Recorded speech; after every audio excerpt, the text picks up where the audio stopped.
इस वीडियो में आप सभी का स्वागत है। इस वीडियो में हम अभ्यास 10D के सवाल हल करेंगे जो चतुर्भुज के ऊपर आधारित है। आइए अभ्यास के सवाल देखते हैं। पहला सवाल है, आकृति 10.30 ABCD एक समांतर चतुर्भुज का है, वे प्रतिबंध बताइए जबकि यह नंबर 1 है इसमें सम चतुर्भुज होगा। ये आकृति सम चतुर्भुज कब होगी? देखिए, सम चतुर्भुज का मतलब क्या होता है? ऐसा चतुर्भुज, ऐसा समांतर चतुर्भुज जिसकी चारों भुजाएं बराबर होती है। और जो हमारा समांतर चतुर्भुज है उसमें आमने सामने की भुजा बराबर होती है। तो चारों भुजाएं कब बराबर होगी? जब संलग्न भुजाएं बराबर हो जाए। देखिए, जैसे AB और BC ये दोनों भुजाएं आपस में बराबर हो जाएं, तो जब AB और BC बराबर होगी तो AB के बराबर CD होगी और BC के बराबर AD, यानी सभी भुजाएं बराबर हो जाएगी और ये एक सम चतुर्भुज बन जाएगा। तो सम चतुर्भुज होने के लिए इसका क्या प्रतिबंध होगा? संलग्न भुजाएं बराबर हो। दूसरा है, इसमें यह आकृति आयत होगी।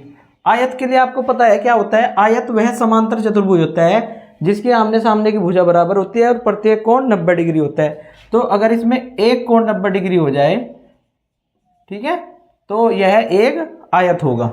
तो यहां पे लिखेंगे एक कोण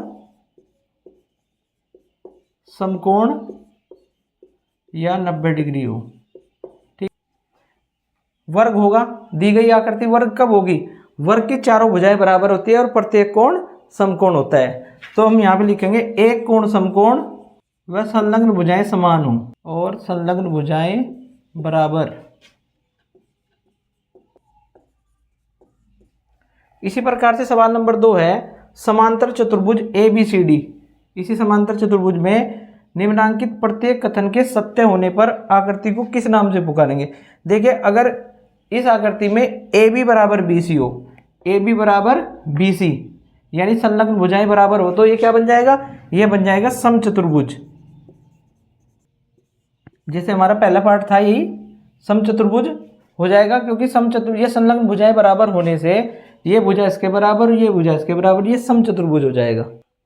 दूसरा दिया गया है हमारा एक कोण 90 डिग्री। देखिए, जैसे आयत के लिए हमने बताया था कि एक कोण समकोण हो तो सभी कोण समकोण हो जाएंगे, तो एक कोण 90 डिग्री होगा तो एक आयत बनेगा। इसी प्रकार से तीसरा, एक कोण 90 डिग्री और AB बराबर BC, एक कोण 90 डिग्री और ये जो संलग्न भुजाएं हैं ये बराबर हो, तो ये क्या होगा? एक वर्ग होगा। वर्ग होगा। सवाल नंबर 3 है, वर्ग में भुजाओं की लंबाइयां। देखिए, वर्ग से संबंधित ये कथन है जिनको हमें रिक्त स्थानों की पूर्ति करनी है। तो इसमें फर्स्ट पार्ट है भुजाइयों की लंबाइयां। आपको पता है कि जैसे कोई वर्ग है हमारे पास ABCD, तो वर्ग में चारों भुजाएं समान होती हैं, प्रत्येक कोण समकोण होता है और वर्ग के विकर्ण भी आपस में बराबर होते हैं। आपने ये पढ़ा हुआ है पहले ही। तो भुजाओं की लंबाइयां क्या होती हैं? बराबर होती हैं। वर्ग की चारों भुजाएं बराबर होती हैं। विकर्ण भी क्या होते हैं? विकर्ण, देखिए विकर्ण AC बराबर विकर्ण BD, ये भी बराबर होते हैं। और तीसरा है प्रत्येक कोण। तो आपको पता ही है कि वर्ग का प्रत्येक कोण क्या होता है? समकोण, यानी 90 डिग्री होता है। ठीक है, प्रत्येक कोण समकोण होता है। और विकर्ण एक दूसरे के, फिर से विकर्ण वाला सवाल पूछा गया है, विकर्ण एक दूसरे के क्या होते हैं? बराबर होते हैं।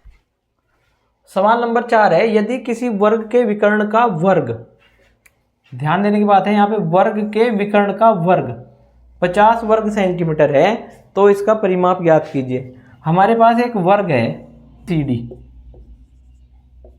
ठीक है, और हमने मान लिया इसकी भुजा है A, तो वर्ग की चारों भुजाएं बराबर होती हैं।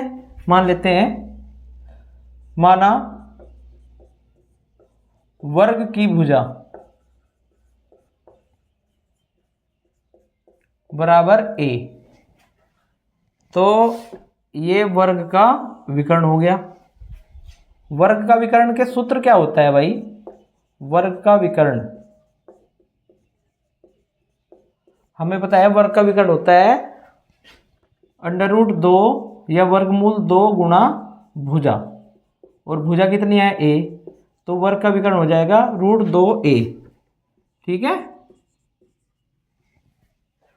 अब सवाल में कहा गया है कि वर्ग के विकर्ण का वर्ग। अब प्रश्नानुसार वर्ग का विकर्ण, विकर्ण का वर्ग बराबर 50 वर्ग सेंटीमीटर। ठीक है। अब विकर्ण है हमारा √2a, इसका वर्ग।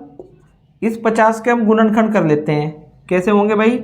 इसके गुणनखंड होंगे 2 × 5 × 5। भाई 2 पंजे 10, पंजे 50, लिख सकते हैं इसको ऐसे। यानी √2a का वर्ग बराबर, अब ये जो हमारा 2 है इसको मैं √2 का वर्ग लिख सकता हूँ, √2 × √2। ठीक है। वर्गमूल 2 × वर्गमूल 2, ये 2 के बराबर होता है। ठीक है भाई। जब हम इसकी गुणा करेंगे तो घात 2 हो जाएगी और उससे वर्गमूल हमारा हट जाएगा। अब ये जो 5 × 5 है, 5 का वर्ग हो गया। इसको हमने लिख लिया √2a का वर्ग बराबर, दोनों घात 2 है, इसको लिख लिया मैंने √2 × 5 का वर्ग। अब देखिए घातें समान है तो अंदर जो संख्याएं हैं हमारी वो भी समान होगी। तो √2a बराबर √2 × 5। √2 से √2 कैंसिल कर दें। a बराबर कितना आ गया? 5 सेंटीमीटर। ये वर्ग की भुजा आ गई हमारी। हमें निकालना क्या है? परिमाप, वर्ग का परिमाप। वर्ग के परिमाप का सूत्र क्या होता है? 4 गुना भुजा। तो 4 गुना भुजा कितनी है? 5 सेंटीमीटर। तो 5 चौक 20। तो वर्ग का परिमाप आ गया हमारा 20 सेंटीमीटर। ये हमारा आंसर है। सवाल नंबर 5, आपकी पुस्तक के एक पन्ने का एक विकर्ण दूसरे विकर्ण से छोटा है। क्या यह पुस्तक आयताकार है? नहीं, क्योंकि आयत के विकर्ण बराबर होते हैं, इसलिए एक विकर्ण दूसरे विकर्ण से छोटा नहीं हो सकता, इसलिए पुस्तक आयताकार नहीं है। ये हमारा आंसर हो गया। सवाल नंबर 6 है, एक आयत बनाइए जिसकी संलग्न भुजाएं क्रमशः 6 सेंटीमीटर और 8 सेंटीमीटर हैं। इसके विकर्णों को मापिए और पाइथागोरस प्रमेय से इसका सत्यापन कीजिए। हम एक आयत बनाते हैं, एक रेखा ये 6 सेंटीमीटर की खींच लेंगे। ठीक है। अब दूसरी जो संलग्न भुजा है इसकी वो 8 सेंटीमीटर। तो यहाँ से B से आप 90 डिग्री का कोण बनाते हुए, क्योंकि आयत के प्रत्येक कोण समकोण होता है, तो 90 डिग्री का कोण बनाते हुए 8 सेंटीमीटर की एक रेखा BC खींच देंगे यहाँ पे, और इसके समांतर एक रेखा यहाँ पे 8 सेंटीमीटर की, ये हो जाएगी हमारी AD, और C और D को मिला देंगे। ठीक है। ये कह रहा है कि इसके विकर्ण को मापिए, विकर्णों को मापिए। अब ये विकर्ण खींच दिया हमने AC और BD। इन विकर्णों को हम माप लेंगे पटरी की सहायता से। देखिए 6 है, ये 8 है, तो मापने पर कितना आएगा? 10 सेंटीमीटर। अब क्योंकि ये कोण हमारा 90 डिग्री है, तो ये समकोण त्रिभुज बन गया हमारे पास में। देखिए एक समकोण त्रिभुज ये बन गया। देखिए इसको पाइथागोरस प्रमेय से सत्यापन करते हैं। पाइथागोरस प्रमेय से कौन से त्रिभुज? समकोण त्रिभुज ABC में, ABC में केवल एक विकर्ण की माप दिखा देंगे, दूसरा जो है उसी के अनुसार लिख देंगे। ठीक है भाई। चलिए सत्यापन करते हैं। कर्ण का वर्ग बराबर लंब का वर्ग प्लस आधार का वर्ग। ठीक है। शॉर्ट में आप कर्ण को K भी कह सकते हैं। K का वर्ग बराबर लंब का वर्ग L का वर्ग प्लस A का वर्ग। ठीक है। अगर आप शॉर्ट में लिखना चाहें तो कर्ण क्या है हमारा? कर्ण है भाई AC। AC हमें याद करना था। AC का वर्ग बराबर लंब BC का वर्ग और प्लस आधार AB का वर्ग।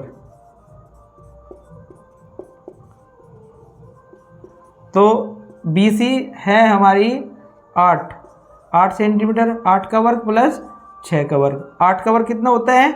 64, और 6 का वर्ग 36। तो इस प्रकार से यहाँ से हमारा AC का वर्ग ये आ जाता है 64 और 36 कितने होते हैं? 100। ये आ गया 100 के बराबर। और 100 किसका वर्ग है भाई? 10 का वर्ग है। तो AC का वर्ग 10 के वर्ग के बराबर आ गया हमारा। यहाँ से कर्ण या विकर्ण AC कितना आ जाएगा? ये आ जाएगा 10 सेंटीमीटर। ठीक है, और नापने पे भी इतना ही आएगा। इस प्रकार से हमने सत्यापन कर दिया विकर्ण का। ठीक है, इस प्रकार से आप इस समकोण त्रिभुज में ले लेंगे। कौन सा समकोण त्रिभुज? BCD में। तो विकर्ण BD की माप भी निकाल सकते हैं। ठीक है, आप लिख सकते हैं कि इसी प्रकार BD बराबर 10 सेंटीमीटर। सवाल नंबर 7 है, एक आयत बनाइए जिसकी संलग्न भुजाएं 5 सेंटीमीटर और 12 सेंटीमीटर है। इसके विकर्णों को मापिए और पाइथागोरस प्रमेय से इसका सत्यापन कीजिए। बिल्कुल सेम सवाल है। तो यहाँ पे हम एक आयत बना देते हैं जिसकी भुजा AB ये 5 सेंटीमीटर है और AB से जो लगी हुई भुजा यानी संलग्न भुजा है हमारी BC ये है 12 सेंटीमीटर। ठीक है भाई, अब क्या करते हैं? 90 डिग्री का कोण बनाते हैं। ये रेखा खींची हमने, ऐसे ही इधर से इसके समांतर रेखा खींच दी हमने AD। ठीक, C और D को मिला दिया। विकर्ण AC खींच लेते हैं और विकर्ण BD खींच लेते हैं। इसको नाप लेंगे। देखिए 5 और 12 पाइथागोरियन त्रिक है, हमें पता है समकोण त्रिभुज बन गया, कर्ण बनेगा और नापने पे 13 सेंटीमीटर होगा। इसी प्रकार से BD को अगर नापते हैं ये भी 13 सेंटीमीटर आएगा। अब पाइथागोरस प्रमेय से इसका सत्यापन करके दिखाते हैं। देखिए पाइथागोरस प्रमेय से समकोण त्रिभुज, क्योंकि आपको पता है कि आयत के सभी कोण क्या होते हैं? समकोण होते हैं 90 डिग्री। तो एक त्रिभुज ले लेते हैं हम ABC और एक विकर्ण यानी AC की माप निकाल लेंगे और उसके आधार पर BD की माप होगी, क्योंकि आयत के विकर्ण समान होते हैं। चलिए समकोण त्रिभुज ABC में इसमें क्या है भाई? ये कोण 90 डिग्री है, तो 90 डिग्री के सामने की भुजा क्या होती है? कर्ण। ठीक, तो कर्ण का वर्ग बराबर होता है लंब का वर्ग प्लस आधार का वर्ग। ये पाइथागोरस प्रमेय होती है। अब कर्ण है हमारा AC यानी AC का वर्ग बराबर लंब क्या है? ये जो 90 डिग्री का कोण बना हुआ है ये लंब है हमारा। 90 डिग्री का कोण बनी हुई रेखा है BC का वर्ग और प्लस आधार AB का वर्ग। ठीक है, चलिए AC का वर्ग बराबर आ जाएगा हमारा, BC है हमारा 12 सेंटीमीटर और यह है 5, दोनों का वर्ग हो गया। तो AC का वर्ग हो गया, 12 का वर्ग कितना होता है? 144 और 5 का वर्ग होता है 25। तो AC का वर्ग आ जाता है यहाँ से जोड़ने पर 169 के बराबर। और 169 किसका वर्ग होता है? 169 वर्ग होता है 13 का। अब ये दोनों वर्ग हैं तो AC बराबर किसके हो जाएगा? AC बराबर हो जाएगा 13 सेंटीमीटर। यानी जो हमारा विकर्ण आया है AC वो आया है 13 सेंटीमीटर और नापने पे भी हमारा 13 सेंटीमीटर आया था। इस प्रकार से हमने इसका सत्यापन कर दिया। ठीक है, इस प्रकार से हमने इसको प्रूव कर दिया।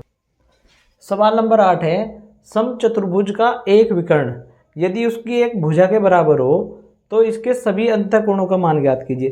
समचतुर्भुज क्या होता है भाई? ऐसा समांतर चतुर्भुज जिसकी चारों भुजाएं बराबर होती हैं।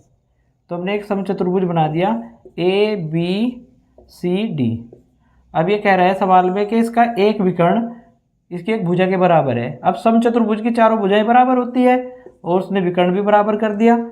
विकर्ण AC बराबर है AB के। ठीक है, अब वो कह रहा है कि इसके सभी अंतःकोणों का मान ज्ञात कीजिए। तो यहाँ पे आप देखिए त्रिभुज ABC, इसमें तीनों भुजाएं बराबर है AB, BC और AC। ठीक, तो ये एक समबाहु त्रिभुज बन गया। समचतुर्भुज की भुजा बराबर A। ठीक है, हमने A मान लिया और दिया है विकर्ण AC बराबर A, भुजा के बराबर है तो इसलिए समबाहु त्रिभुज ABC में, अब समबाहु त्रिभुज में यानी जब तीनों भुजाएं बराबर हैं तो तीनों कोण भी बराबर होंगे। प्रत्येक कोण 60 डिग्री का होता है, तो ये कोण भी हमारा 60 डिग्री होगा, ये कोण भी 60 डिग्री होगा और ये कोण भी 60 डिग्री होगा। ठीक है, तो हम कह देंगे कोण B बराबर 60 डिग्री। और ये समचतुर्भुज है और समचतुर्भुज के सम्मुख कोण भी बराबर होते हैं, तो ये कोण भी क्या होगा हमारा, ये भी 60 डिग्री होगा। अब ये 60 डिग्री होगा तो ये 60 होगा, क्योंकि ये भी तो समबाहु त्रिभुज है, ये भी समबाहु त्रिभुज है भाई। जब ये विकर्ण बराबर है ए के, ये तो कॉमन है दोनों में, ये विकर्ण दोनों में कॉमन है, इस त्रिभुज में भी कॉमन है और इस त्रिभुज में भी कॉमन है, तो ये तीनों कोण इधर भी 60 हो गए। ये पूरा कोण कितना हो गया, अंतःकोण ए कितना हो जाएगा 120। ऐसे यहाँ पे अंतःकोण सी कितना हो जाएगा, ये भी हो जाएगा 120। ठीक है,